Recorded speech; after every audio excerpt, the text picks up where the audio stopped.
Good evening, everybody. My name is Andrew Taylor. I'm here with a few guests, two agents that have built over $1 million month businesses, Dave Wichard and Alondra Tepete, and Tim Van Summeren. Did I say that right? Perfect. Yeah, I jacked up your name this time, Alondra. Before we get into what they're doing, which is this is an amazing story.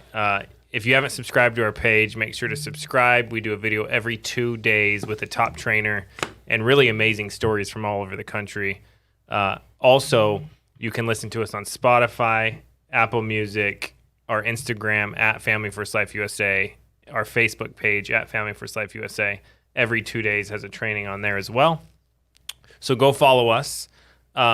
We also have a training coming up that I've been talking about every time we do one of these, Dave. It's June 7th and 8th at the Dream Center, and it's going to be the best training we've ever seen. Can't wait.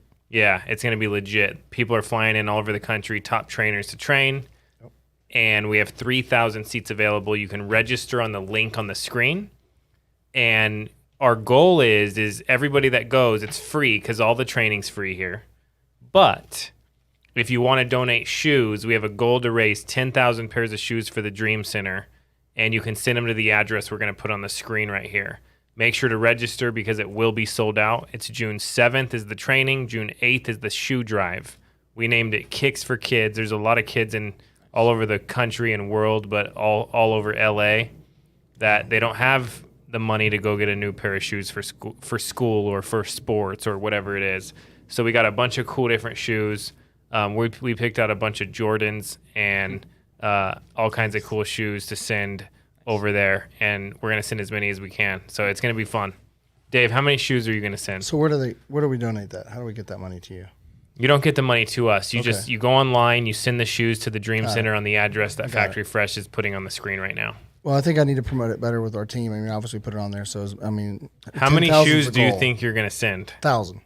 You're going to send 1,000 shoes? Let's do 1,000, our team. Let's do it. Easy. We could do that. Let's figure it out. That's only, 500 people sending 2 pairs of shoes or let's do it. 100 people sending 10. You think you guys can do 2,000? We can try. I think You sure can. Well, we're going to push. We're going to do whatever we got to do to make this happen. I'll get with the church too. And we're not missing our goal. There. No, we're not. We're not missing our goal no matter what. All right. So, Tim, you are fairly new with Family First Life, and there's something I want to talk about before you talk. Okay. You spent years in the industry at another company, right? That's correct. How many years? Almost 11. How hard was it to move and start over? Well, honestly, for me, it was not hard because I felt like I was stuck in a rut. And so I was looking for a better opportunity. I was looking for somewhere where I could plug in and still continue to work extremely hard, but find a system that would allow me to actually make the gains that I thought I was supposed to make. Now, do you think a lot of people wouldn't switch to Family First Life because they've been somewhere for a long time? Yeah, I think some people are comfortable, and so when you get comfortable, you get complacent. And so, you're just okay with mediocrity at that point because it's not uncomfortable. I was trying to understand the psychology behind this, and Elon Musk, who I'm a huge fan of, talks about this sunk cost fallacy. Have you heard of that? I've not. So I'm going to read the definition because I looked it up because I won't explain it right. When somebody continues a behavior or an endeavor as a result of previously invested resources, time, money, or effort. For example, an individual may order too much food and overeat just to get their money's worth, or they'll stay in a bad business just because they spent a lot of money on that business. And Elon Musk talks about how he doesn't care how much time he's spent on something. He'll scrap the entire thing and start over if it's more efficient and better. So there's no ego involved. It's just you scrap it and you do something even better. So it could be like, there could be a million different things. So my in-home presentation could be terrible, but I spent so much time practicing it, I don't want to stop. Someone else tells me a way easier way. I go, you know what I did, I'm going to forget about. I'm going to redo it now. Trippy, right? Yeah. So you are the definition of not doing that. You came to Family First Life. You hit, 60,000 your first month? Yeah, the first 60 days, about $65,000 in deposits, which is insane to say that, but yeah. How did that feel? It felt amazing, but I knew that was just the beginning, so it wasn't like super crazy to where I was like freaking out and doing crazy stuff. I was just like, okay, everything that I saw people posting about, and it just was validated by simply plugging into the system. So I'm like, okay, this is going to take off. And how'd you get recruited? Actually, just looking at Facebook, Dave has been just an animal on Facebook and social media and stuff. And so I was, covertly checking out Family First for probably, 7-8 months. Never talked to anybody about it. Never said anything to anybody. But I'm like, I'm just looking, just watching. But because I knew Dave from before, and I knew a couple other people that had made the move. I'm just like, this would be dumb for me to be dissatisfied as much as I am in a company and not at least investigate it. So, when I called Dave, he actually didn't even reach out to me in any kind of way. I called Dave and I said, Dave, I don't want you to try and sell me. Don't give me any crap about anything. You know me, I know you, I trust you, so just tell me the deal. Is this something, because I'm going to be moving. I had already made up my mind I was moving somewhere. Mm-hmm. So I said, hey, if this is as real as I think it is, I'd like to partner with you. Yeah. So. Now, can you give us a kind of background on what you did before and why you think that transition's so good into here? Yeah, the business I was in before was simply just cold call and door knocking and stuff. And how hard is that? It's really hard. It is really hard. And I think the hardest part for me, it wasn't necessarily me going out and doing it, because I figured it out pretty quick, and I'm not bragging. It sort of seemed to click for me. But the hard part for me was knowing that I wanted to build a business and recruit and train people, and literally putting my blood, sweat, and tears into trying to build a business that I was sold, and it didn't work. Not only just for me, but for so many other people. There was the people that were successful in building a team there was maybe 5% that ever made it to the point that we thought that we could make it to. And that is completely the opposite here. I mean, I've seen people just in the 6, 7, 8 months that I've been here go from, just them. And I mean, Dave's a great example.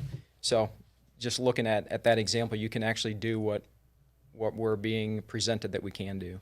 And that was exciting. So, Alondra, you think you could cold call and door knock? I know you can, but how hard do you think it would be? Do I want to? No. I'd go back to school if I had to go back and do that. I can't believe people still do that. Yeah.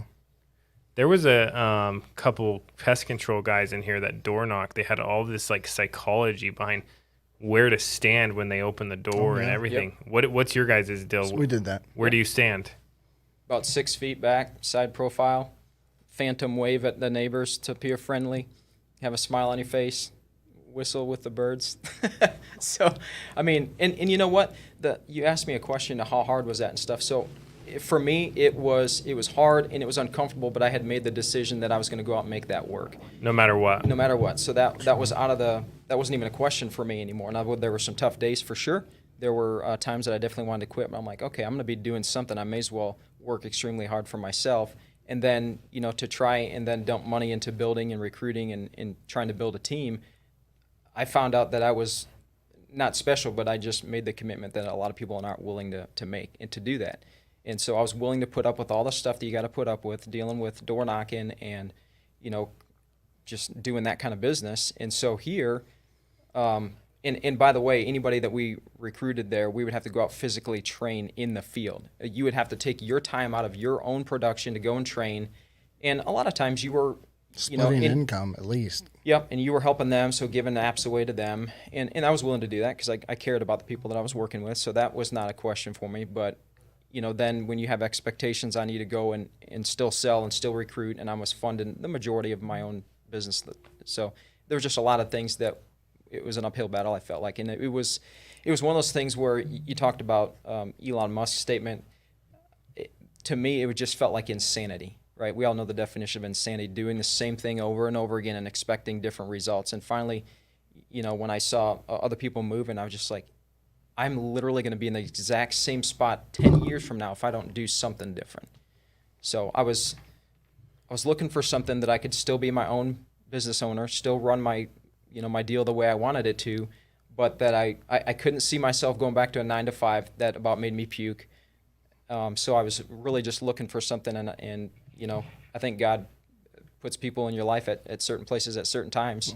And Dave was that person for me. And I knew he genuinely cared about my family. He cares about everybody that he works with. And so it wasn't hard for me to trust him, and it wasn't hard for me to trust the system because I'd seen so many people be successful at it. So Now, so you just jumped in. Did you make that decision you were going to make this work no matter what right away? yeah. I love that. Hey, Drew, I wanted to share something when you were talking about the door knock thing. So one of the things that we could actually teach this, really, like I would go to the door, true story, like it was raining. How many doors have you gone to? Oh, I can't even count them. How long did you do this for? 19 years. What about you? 11. Yeah. Yeah. So, and actually, I had another company before that I was with for 2, so it's really over 20. What kind of shoes did you wear? Just whatever. Depends if it's raining Like or to not. make sure your feet didn't hurt. Well, I just wore Was there any regular shoes. special? No. Dude, I move fast like always, but what I was going to tell you is when I went to the door, what I learned is, and you could do this today, if it's raining outside, you walk to the door, you put a book above your head or whatever and say, it's raining, can I step in? And you'd shuffle your feet, and they would let me in, dude. So you If want it to rain. Well, no, but if it was hot outside, I said, do you have an air conditioner I can borrow? And if it was cold outside, I'd say, it is freezing out here. Do you mind if I step in and get the heat? And it worked every time. So if it was freezing out, did you not wear a jacket? No, but they would let me in. If you have an honest face and you just are happy and you shuffle your feet, they will let you in. Now, they might ask you as soon as you get in what's going on, but we could do that here. Yeah, but you're in then. Yeah, but I Is can that have, what you did too? I can have a lead with me and hold it up and go, hey, So it's you hot out get here. in the I mean, door. yeah. So the more confident we go to appointments just walking in the door, the better. That's You guys right. probably took that to that. Like we book an appointment, but you still sometimes they go, well, I'm busy, but you get in and it's a wrap. Yeah. It's like Sean talks about what he used to do. Like you just knock on the apartment door and just walk in, basically. Well, it's funny. I mean- I got so confident a few times that that I went to the wrong house and they let me in. So it kind of shows you. Did you guys think confidence made a big For sure. impact on this? Absolutely. Dude, I that's pretty insane. So you're telling me you didn't care what shoes you wore, you walked around all day. Yeah, that really. I never thought about that. It wasn't really a big focus because you'd get in your car and then you'd go to the next driveway and get out. And there. Oh, you guys were driving? Yeah, we never walk because we don't want to be that door guy. You know what I mean? It was more like, hey, we're pulling, because what we do, we pull in their driveway. So we wanted to be you, but we weren't you. You know what I mean? So Does the that make pest sense? control dudes had Segways that we just talked to. Oh wow. Drew, we do have to order Segways, by the way, just to drive around the parking lot. There So, it is. Alondra, would you even have gotten in this industry if you had to do that? No, I'm a shy person. You know, that was never something that I, like exposing myself and putting myself out there was something that I said, no way. You know, I was just like, I'm fine doing what I'm comfortable doing, you know, and I can't even imagine having to do that. Calling leads. Door knocking. Yeah, but you're comfortable calling leads. Absolutely. Why would a shy person be comfortable calling leads? Because to me, I kind of saw like a math equation, like the whole system. You know, I was like, well, you're telling me that if I want to make $10,000, I just have to buy this many leads and have to book this many appointments, and then I just have to get in front of this many people. To me, I just saw like a math equation, and I just focused on the numbers. And, you know, when you're doing the activity, I would be surprised at the end of the week, and I'm like, what the heck? I just made $10,000? All I've just focused on was my activity. Could you imagine if Dave didn't share what he was doing? He'd be banging on doors going, man, I wish there was something better. What's crazy is there's a lot of people already out there in every industry, real estate agents, you know, solar people, everybody's doing it like it's normal. A lot of people do a lot of cold sales, door knocks and everything that they have to do what they have to do. Yeah. I love learning about people door knocking, though. Have you guys ever been cussed out? Yeah. Yeah. Yeah. I can remember one time. I just Wait. give it back to him, though. But go ahead. I never gave it back to him. I just figured, man, something bad happened to that person. Because one of the things that I would always try and teach people and remind myself is every interaction that I ever had with anybody during the day, I would always want to leave them in a better situation than when I got them. Right. So if they curse me out, I'm like, you know what? Hey, God bless you. You're probably having a bad day, you know. So we don't ever know what anybody's. Dude, you're a really nice dude. Right. So that's the thing. So I did the same thing. I was probably a little bit more bolder than you. I would give it back to them when I said that. I wasn't like, I would beat them up without knowing that they would beat me up. You know what I mean? Just like what you just said. I hope you must be having a bad day. You're just telling me. Oh, you would do that. Yeah, I would say stuff like that. I would say. But he would just leave and go, Yeah. think I in would- his head, that Beca- person because- is having a bad day. Because the very next second, our philosophy was we need to get to the next door. We need to erase everything that just happened, just like we do on the phones now, right? Okay, so When how somebody blasts is it easier to work leads, or what's the Oh gosh, Oh yeah, absolutely. 100%. more predictable? 100% predictable. Yes, absolutely. Yeah, I would say it's more predictable, but it's like How you're many calling referrals almost. How many doors do you hit to make a sale? I mean, just like same with Dallas is whatever it does. What's the answer ratio? If I was in the house, I was selling them. I mean, I'm just saying, like that's What's my the theory. I just got to what's get the the door. answer ratio? Most of them, I mean, we would pull up quick, wave. You know, we had all this thing. We'd go to the door. I would basically run to the door because my theory was if you beat me to the door, I wasn't getting in. But if I beat you to the door, I'm getting in. Because if they're sitting there looking and watching, they're like, "Who's this?" Now, Whatever. did you guys travel to do this? Sometimes, Yeah, sometimes. Like how far? And whatever. for how long of a period of time? So A we week. call travel trips. We would go for a week. We'd pick them about once or twice a quarter. They would just pick a week and everybody go. So you're saying if someone complains about leads, we should tell them to go knock on doors? Sure, I think it'd be a great idea. They don't know how That's good going to they be my new have it. response. They have no idea. If they go, I'm going to go, hey, here's your free leads. And they go, what? I go, it's the street right over there. They have no idea how much easier this is. But door knocking with leads, like if you, even like door knocking out with leads, it's completely different. Absolutely. Yeah, how good are you guys at that? Oh, That's Cake. easy. If you can see them and put a face to it, you're going in and you're closing. Let's talk about that real 'Cause you're quick. holding it up Let's and start with showing them. Alondra. Yeah. What do you do? And So- this, if somebody doesn't answer, right? Yeah, so let's just say I did my dials and now I'm in the field and I have some gaps. So I love to door knock and get in front of people.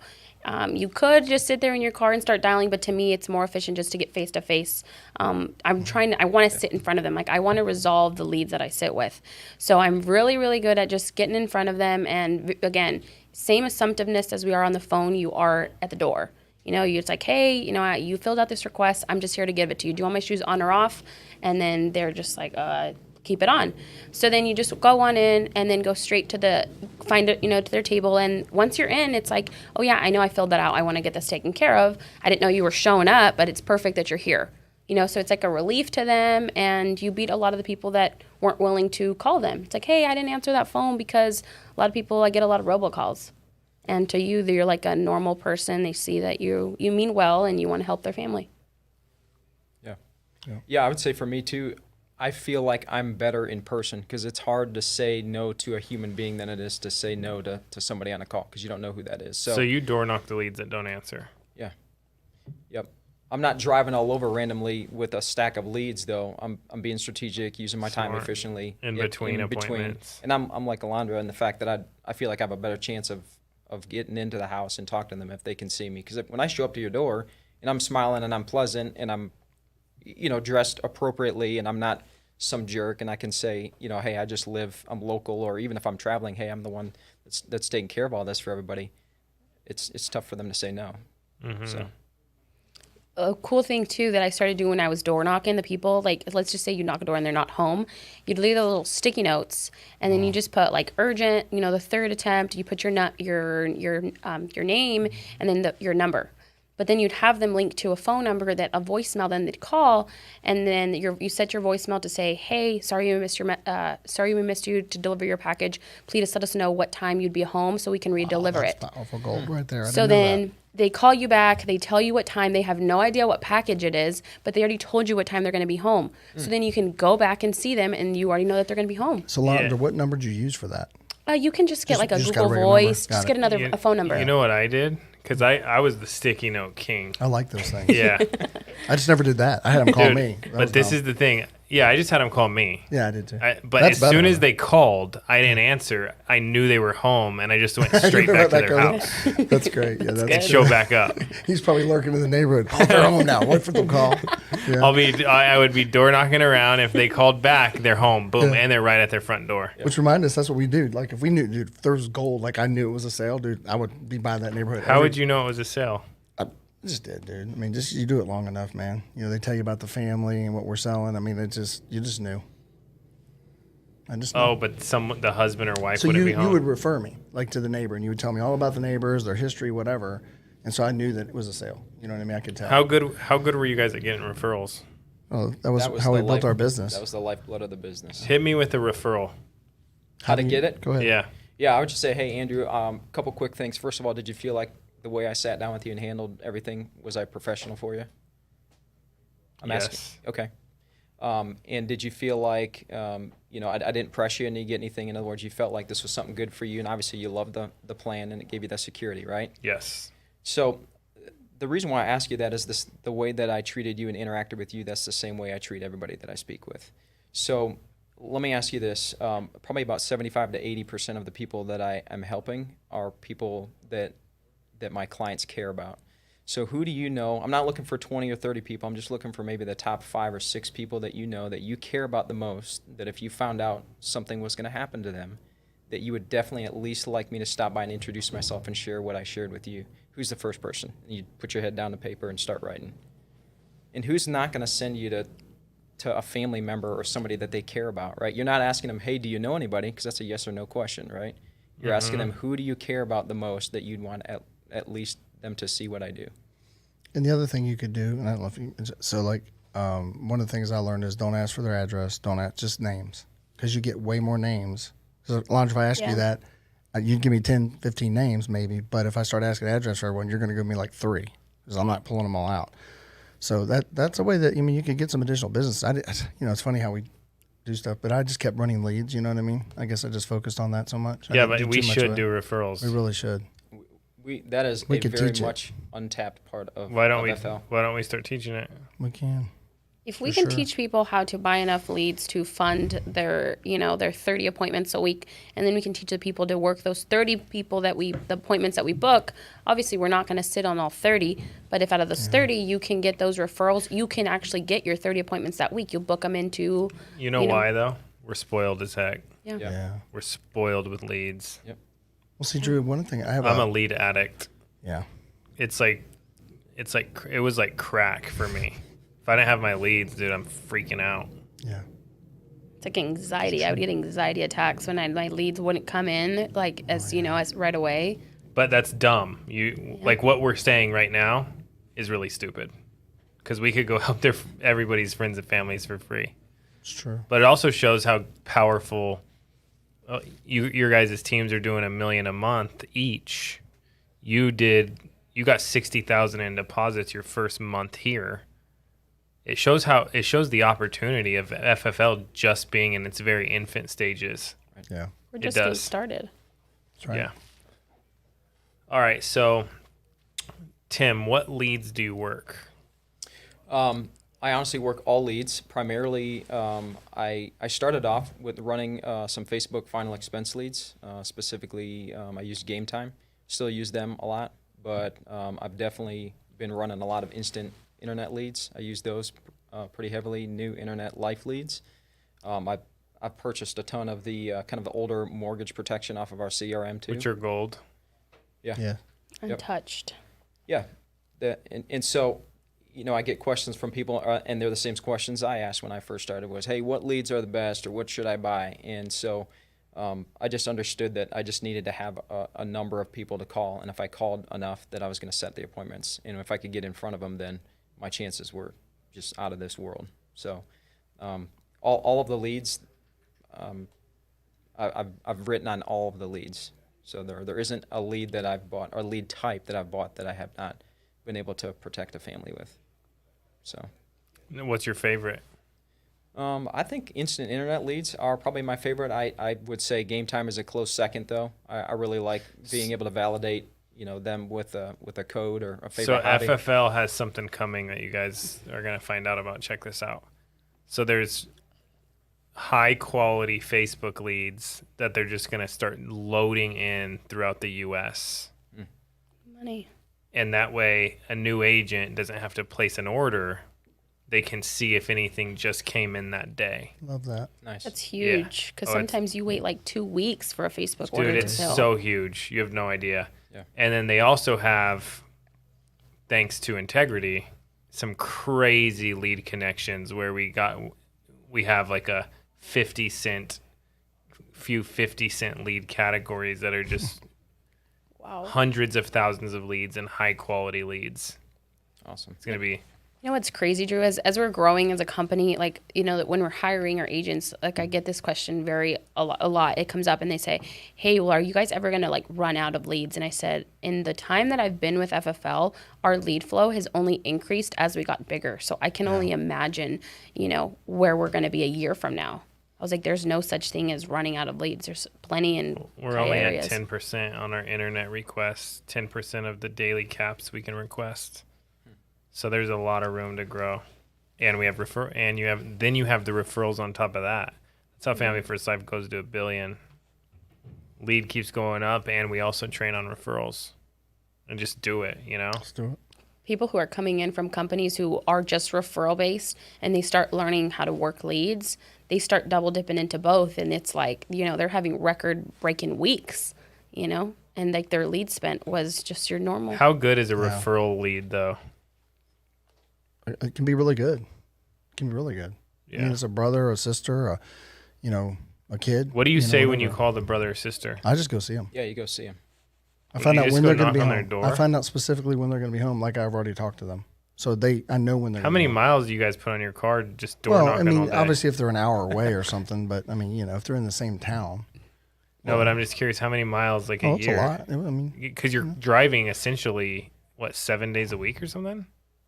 yeah. I did Good. 38,000 this year. Yeah. Yeah, I mean, I was easily over 60 almost when I was driving but I was building too. You know what I mean? So I'd travel to Charlotte. I mean, I'd go all over the So place. you would drive, get out of your car, drive, get out of your car, drive, get out of your car, drive, leave the door open, no. No. leave your keys in your hand, like you're busy, you're going to go somewhere. Depending on the neighborhood, I would leave the keys in the car. But if you're in, you know, Just leave it on. a spot that you're not really sure if your car's still going to be there when you get back. True. If you're in the house for, you know, half an hour, then you want your car to be out there when you get back. So Dude, I used to run Compton selling, imagine me in Compton. Dude, people would be like, what are you doing here? I'm like, and I did this thing. I've never backed out of an appointment, no matter how like scary the neighborhood was or anything, you know? This dude, like I pulled up to the stop sign and I went way in front of the line, you know, and cut this guy off that was walking, you know? So he punched my car and I was like, this dude was a big dude. So I got out of my car and then he turned around. I got back in my car and took off. I was like, I don't want to die today. not worth it. It's funny. Freaking blast. I can dude. just imagine that. Yeah. So fun business. Yes, it is. All right. So you are very good. I can tell by talking to you, like how people keep the business, the policies you write, people keep them. I can tell by your demeanor, the way you communicate. You make people feel comfortable just sitting here with you. Can you talk about how you limit no-shows, limit cancellations, and get people to limit canceled appointments and get people to keep the policy once you help them? Yeah, definitely. I would say that probably the most important thing is the way that you limit cancellations and, you know, people keeping the policies is being able to connect with them on a level that helps them understand the need and the reason why they need to keep this and why they bought it in the first place. So when you think about, if you're connecting with somebody and you ask them and you really find their true need, you find their why when they purchase this from you, that's impactful. People buy on emotion, they back it up with logic, right? So when you think about somebody thinking, or I guess I should say it this way, when you help somebody think about, okay, if little Jimmy and little Sue, something happens to you, how important is this going to be for you to have something in place? So you help them connect the dots between the service that you just provided for them to helping them protect their family. So I think that's where it starts, is them really truly realizing that this is a necessity for them. You've fulfilled that need and that they genuinely care.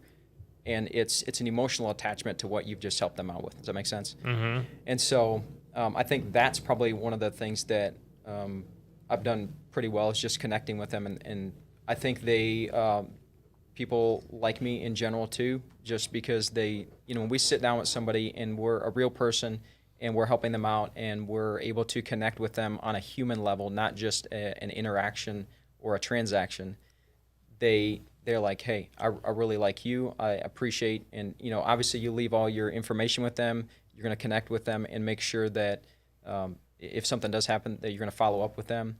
And then I think one other step too, and this is actually something I learned from Dave and from other people too, is just have a follow up system in place too to call back up with them, send in thank you cards or even just follow up thank you texts and stuff to be like, hey, your policy should be here, or have an office person that helps out, which is actually my wife.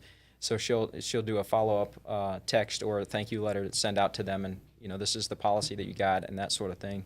But I really think it's the person to person touch, which is why our business is recession proof and it's going to last for for a long time, because even though so much of everything that a lot of other companies are doing is technology based or Zoom and this and that, people still crave human interaction. Not only that, Yeah. dude, we're so busy. It's like I'm getting something done to my house, and I could have picked everything out online, but I chose for somebody to come over and show me and see it because I wanted them to see the situation before just paying for all this stuff online. Right.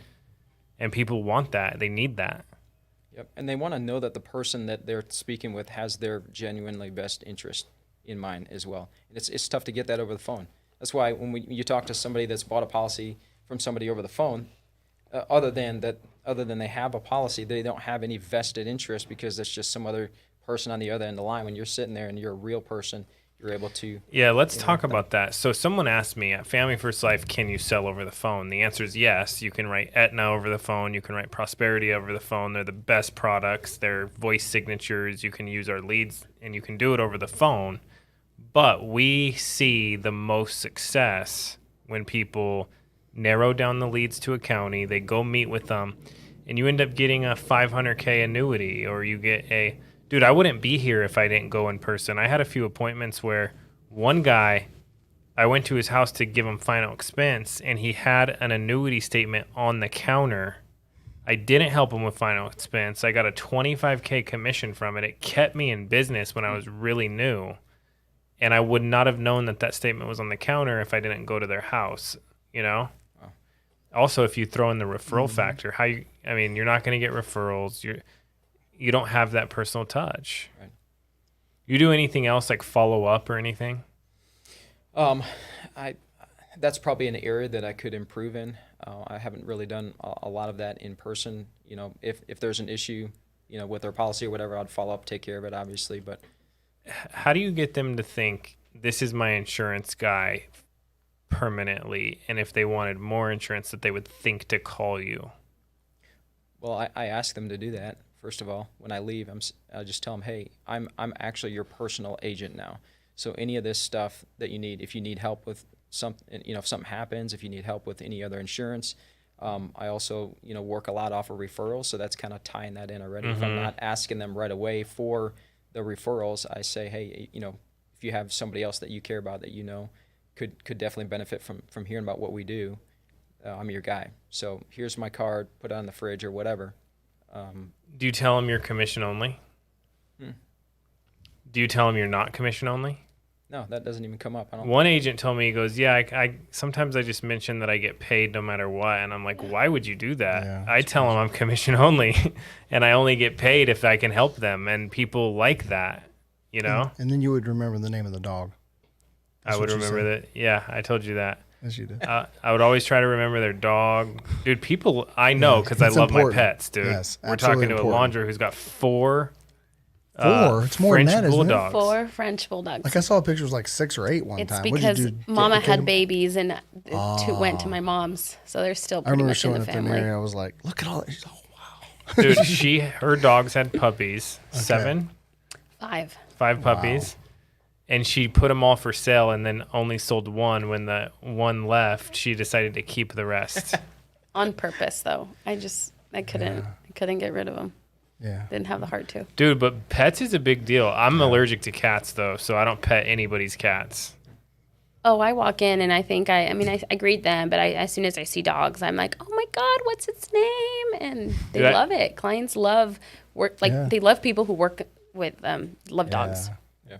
It's like another type of right there. It's like trust Connection. made. Yeah, I had this thing. If they had a dog, they were buying no matter what. Love I'd that. spend like 2 minutes petting their We dog. should drive down the street and look for dogs. Yeah, and then door knock them. I mean, hey. You know And what? then door knock them. Yeah, exactly. That might be a bad idea depending on the breed. Yes. One day I almost got bit by a dog. I remember there was some kids and I was door knocking, and then I was like, hey, I'm here to see your grandma. And she's like, oh, she's inside. And I see all the kids out. I see the front door wide open. So I walk through the gate. I don't see any dog or anything. I see a little chihuahua. And I walk in, and I see this big old pit darting at me from the front of the house. And then I see the grandma running out trying to grab the dog. And then I was like, I think that was like the most scared I've ever been. And I was like, nope, I'm fine. I'm fine. Better than Trey. Sean Mike said on a conference call, he goes, this is when the company first opened up. He goes, dogs do not bite unless you're scared of them. So if I walk up to a gate, I walk in no matter what, and I just walk in and I don't get bit. Trey's on the call. 10 minutes after the call, he goes into an appointment. Dude, this is a true story. I can't imagine. 10 minutes after he goes into an appointment with a huge Rottweiler in the yard, okay? Goes in the gate. The Rottweiler doesn't do anything. And right when he touched the doorbell, it triggered something, and the Rottweiler attacked him, dude, and was dragging him around the yard. And then the lady came running out and fell over. He said she had an oxygen tank. The dog was dragging her and the oxygen tank around everywhere. Wow. Trey calls me. He goes, dude, Trey calls me crying, and he's on his way to the hospital. He's like, he's like, I just listened to that training, and I went in this yard, and I'm on my way to the hospital. And the dog bit a hole in his stomach all the way through it, caught a piece, you know? Wow. And then I could not stop laughing, dude. I was crying laughing when he's on the way. And Trey's like, I hate this guy. But how do you not laugh? I try to not be the person that laughs when people get hurt, you know? Make sure they're okay. Well, looking back now, it's funny, but yeah. Looking back now, it's funny. Yeah. So you were talking about him keeping the door open. It made me think of a story. I had an agent one time, and we had to run to the door to get stuff. Like, I mean, they had to pick up something back in the day. He leaves his door open because of a dog. It's raining and muddy outside. True story. So when he got to the door, he got what he needed and come back. Guess where the dog was? In his car. Mud everywhere. What kind of dog? Did you take it home? No. It wasn't me. No, it was just one of the guys that worked for me. But I just thought of that story. It was crazy. His mud all over because he came in the next day with his book that he carried and mud all. I'm like, what happened to you? And he tells the story. That was funny. Do you pet people's cats? I have a thing with cats. Like I just oh, you're cute, but I kind of stay away. What about you guys? I have a cat, but I mean, I'm not allergic to him too much unless I get in my face and stuff. So it's not like that deep. He stays outside most of the time. So because my wife's allergic to him. But do you pet customers' cats? I mean, I'll pet him if it comes near me. Dude, I'll do what I got to do to make. I'm not making this up, and I have a photo of this, okay? And I'm not lying. Oh God. Drew, we got to put this photo up here. This customer had possums in her house. Oh my gosh. That lived with her. And we were taking photos with them, and she treated them like regular pets. Wow. That's interesting. I've seen a rooster in a house, and I've seen raccoons in a backyard that they treated like pets, but I've never seen a possum in a house. That's Seen crazy. pigs. Dude, Pigs, it I've was seen like that. 6 possums, and one of them was in charge. The lady, he was called the ambassador. This is a thing. It's crazy what people do, isn't it? Dude, the field is a blast. It is. I'm ready to go on the field right now. It really is. No, listen to this. One time I was sitting with a client, and then they offered me coffee, so we're all having coffee. And then the dog comes up, and she literally hands the dog her coffee mug, and then the dog just starts drinking the coffee, and I'm like freaking out, and I'm like, "Oh, he loves coffee." She's like, "Loves it every morning. He has his coffee," and I was like so tripped out. Yeah. That's funny. So I think all those things interacting with people's pets do keep sales on the books longer. You do that? Sure. Well, I was just trying to bring it back into. No, you know what else? Where do we go? We're talking about these crazy stories. We can do this all day long. You know what else though does help keep the business in the books? Taking pictures with your clients. Absolutely. Texting them the picture with you in it. Yeah. You know, you're like, hey, I need a picture. I need to save you in my contacts. I'm going to text it to you. Save me in your contacts. Anytime you need anything, you know how to reach me. Text me, call me. I'm always going to be available to you. Yeah, I need to start doing that. That's something I haven't done. So Londra, when I did that same thing.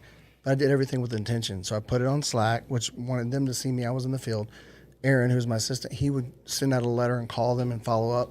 He saw when I posted the boom and the picture, and he saw my calendar because he had it. He would call them right afterwards, and I just keep moving, right?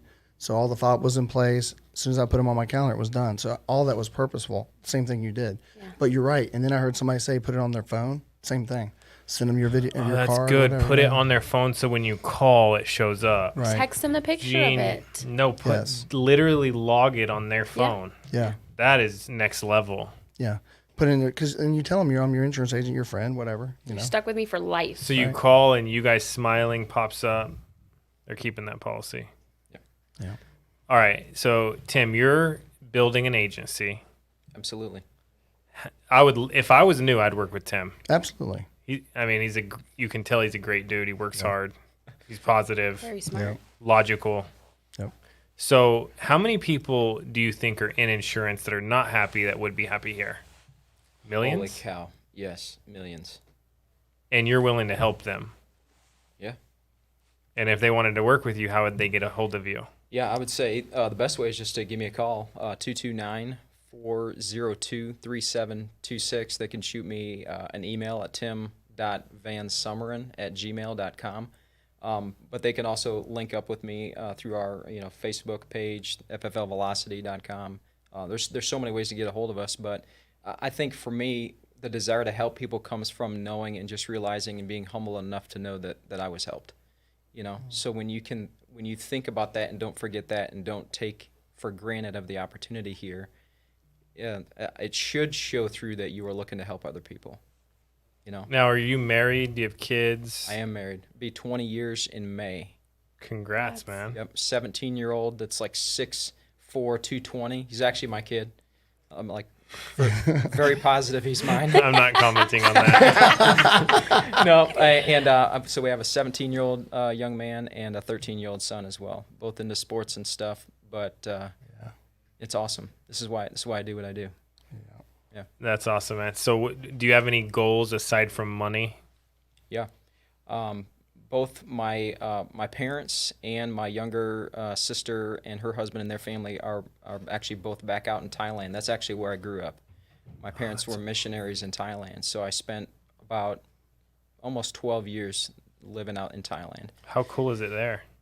It's awesome. That is a whole nother, it's given me totally different perspective on life, on material, possessions, money, how we use it.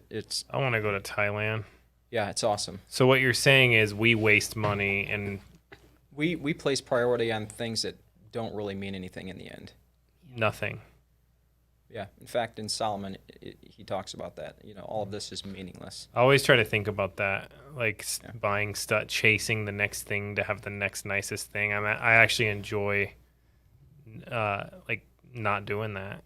Yeah, and that's one thing that attracted me to Sean and just kind of who he is, because if there's somebody that should or could have that type of mentality, stuff doesn't really mean anything. I don't ever get that impression, because if it did, all of us would be in a totally different situation right now. So what are some things that you would say are meaningful, that do matter in the end? Yeah, well, I think paying it forward definitely is meaningful. When you can impact somebody's life, I just think of some of the guys that I work with. I think of Mike DePati. His wife is pregnant. They're going to be having a baby. His life right now is significantly different than it was even just 6 months ago. Mm-hmm. He was on a track where he would have been, a captive agent working with, a very well-known company that they would have had a brick-and-mortar office, and, it may have been okay, but long-term, it's totally changed the trajectory of his life and his family's life. So paying it forward is definitely a big deal. I think if you care about people, then you want them to do well, and you want them to be in a good spot. And so if we have that opportunity and we can share that with them, why would we not do that? Right? So what else is important too, I think, is family. And I think that, certainly money is important to me. I don't, this isn't all philanthropic. It's still a business and you still want to make money. But I definitely want to support my parents. I guess that's kind of where that whole Thailand thing came up is, they're missionaries. They rely solely on support from people. They don't get paid a salary. They don't, so being able to support them on a level that they probably don't even know that that's going to happen at some point for them, it's going to be able to totally free them up to not live with, potential stress and worried about how we're going to take care of this. If they need something, then I'm going to be able to help them out with that. And I think that, when you look at people that you care about, you should want the best for them. So being able to offer them something that is going to just be a game changer for them, it's really gratifying to know that that's the opportunity we have here. So, Love it, bro. Love it. We should go to Thailand. Yeah. And visit your parents. that'd be awesome. Pretty cool. We should Surprise. do it. When he hits like $1 million, we should all go to Thailand. All right, so you got till the end of the year. You're going to do it before then. Let's do it. Go to Thailand, visit his parents, do something nice for him, and check out Thailand. Yeah. You in, Dave? I'm in. You in, Alondra? Thanks, yeah. You'll be And in if Italy you by the end don't of the year, do so it- might as well plan it. Can we shave your head? Sure. All right. I'm in too. Yeah, because he wants Drew, to you see in it. for Thailand? Certainly am. Can we bring the podcast stuff? Absolutely. Oh, yeah. Drew can travel $1 million. anywhere and put this up like in a second. All this equipment. He's an animal. Get the elephant in the back. Yeah. Well, dude, thank you for coming, man. You're very welcome. Honored and